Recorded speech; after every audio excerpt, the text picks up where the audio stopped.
the injustice of one man treating another person as property, I devoted my life to fight and speak for those who could not fight and speak for themselves.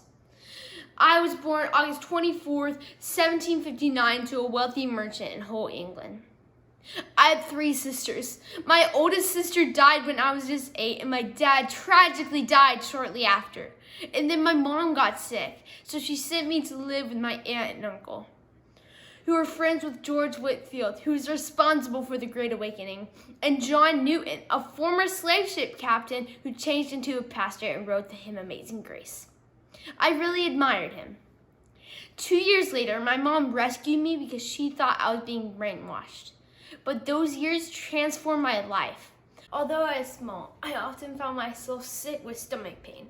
But my peers considered me bright, witty, talented, and I excelled public singing and speaking.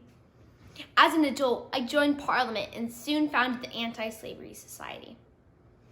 On 1791, Parliament voted to end the slave trade.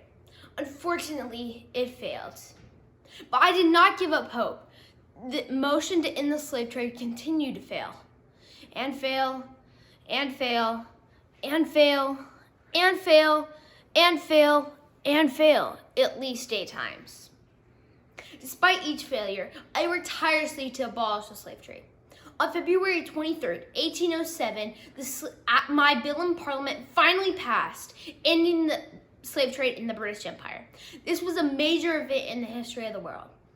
I retired 1825.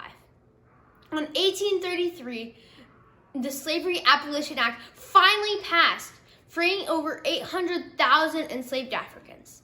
I died just 3 days later. I was a humanitarian, parliamentarian, and a voice for the voiceless. I endured anguish but persevered.